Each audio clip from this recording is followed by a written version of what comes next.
Hello, everyone. Laura here. This is Free Practice Friday. Today, I want to talk about tension, stress, right? It's always in our lives. And I noticed when I was brushing my teeth this morning that there was a lot of tension. First, the first thing I noticed was that when I was brushing my teeth, I was holding on to the toothbrush really hard. And so I was like, oh, I should relax my hand a little bit, but you can only relax it so much. You don't want to drop the toothbrush, obviously. And then I realized there was a lot of tension in my wrist, and I was, even if I could hold the toothbrush loosely, I still had a lot of tension in my wrist. It was very stiff. And then I noticed that tension went all the way up my arms into my shoulders, and I was kind of brushing my teeth like this. And so I said, oh, okay, let me relax the shoulders a little bit. I couldn't get rid of all the tension. I've actually done this before. I've noticed this before when I brush my teeth.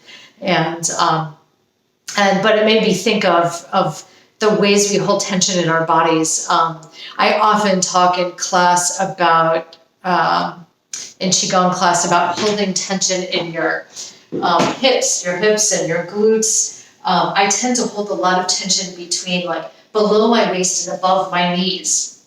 So when I'm standing relaxed, trying to do Qigong, if I'm, whether I'm doing the head to toe relaxation that we did a few weeks ago, or working on a movement, that I tend to kind of clench this whole area here and use a lot of muscles engage a lot of muscles that I don't need to be engaging. And I realized that just that makes everything constantly tight in here. I have really tight IT bands. I've done a little bit of fascial release, but on the fronts of my thighs, and that actually really helped my left IT band.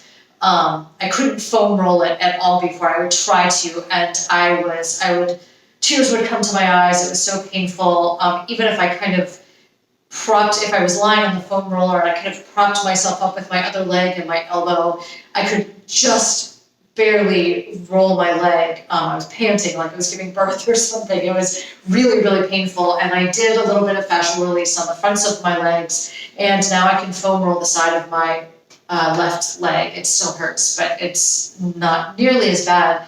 And I think that's from standing in this kind of tense posture all the time, or even sitting that way. So one of the things I talk about in the head to toe relaxation, where we start at the top of our heads, we relax down our bodies, is that you can stand there's a lot of muscles that you have that you don't need to engage when you're standing still.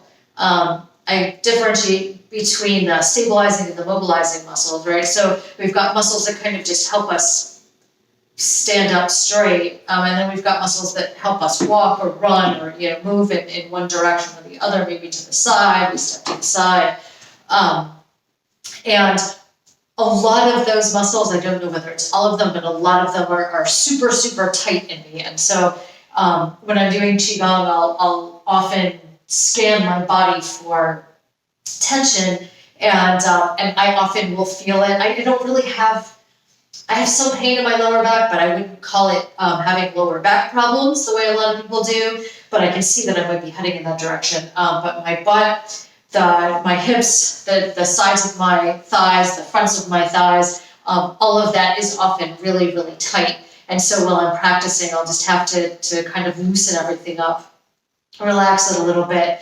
Another place, like I was brushing my teeth, right? My shoulders were pulled up. Another place that a lot of us hold tension is in our neck and shoulders and upper back, especially if we're sitting in front of a computer, right? And, typing a lot. We're in this really kind of contracted position, and even having the keyboard further away, you still might have some tension in your forearms. So that's releasing tension is something that I'm working on now in the Qigong that I practice and in the Qigong that I'm teaching. I'm becoming much more aware of that. And I just want to comment on how important that is. It's really hard to relax mentally if you're tight physically. And I've always been a very physically flexible person. I'm not sure how flexible I am emotionally or mentally, but so I never really thought about needing to really like relax everything, because I've always just been naturally very flexible. And even when I don't stretch out, I'm quite flexible. But now I'm becoming much more aware of, if I'm trying to do Qigong and I'm trying to get into this lovely meditative state, and I'm then doing some movements and doing those in kind of a flowing way, but there's tension in other places, right? If I lift my arms up and let them melt down, I can feel a little bit of tension, like in my lats, right? In the sides and back. And, so it's relaxing those muscles and really getting them to just kind of melt down into place and not have any tension in them, so that the energy can then flow through them. Same thing, you're doing this, like the first Tai Chi movement, which we actually do in some Qigong forms.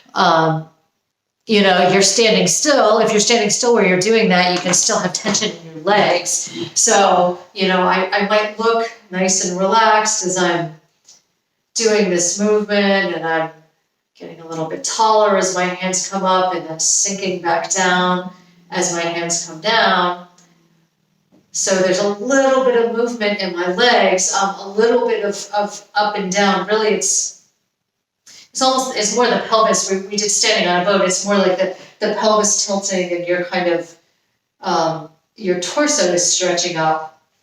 But there's a little bit of engagement in the legs there too. But when I'm at a point where I don't need my legs to tense up or to be engaged, for example, when I come back down, into this relaxed position, I don't have to tighten my butt muscles. I don't have to tighten my hip muscles. I can just engage my quads a little bit, since I do have a little bit of a bend in the knees when I come down here.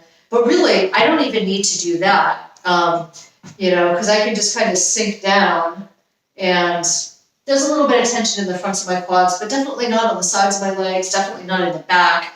But I have to think of that every single time. And so it takes some time to kind of relax all those muscles. If you've always been tightening muscles in some place in your body, maybe you always hold your stomach in, maybe you're contracting your abs for whatever reason, or feet or hands or neck or whatever it is, that probably developed over a long period of time. And so in order to undo it, you have to, one, become aware of it, and then two, become aware of it over and over and over and over again, and keep going back and saying, okay, where am I tight? And let me relax those muscles. And then you might go back 30 seconds later and say, okay, let me rescan my body. Where am I tight? Oh, I'm tight in that same place again. Let me relax those muscles. And it'll take reminding yourself over and over and over again. It's kind of like training a dog or, teaching a child something. You have to practice it over and over and over. It's not just, it's not going to happen magically most of the time. So that's tension, and there's a lot more to be said on the topic, but I'm going to leave it at that for now. And in the next week, if you relax, if you notice any tension in your body, see if you can relax it and see if that makes you feel better. And let me know how it goes if you're, practicing releasing that tension and having to go back and keep working on it. So I'll see you next week. Bye.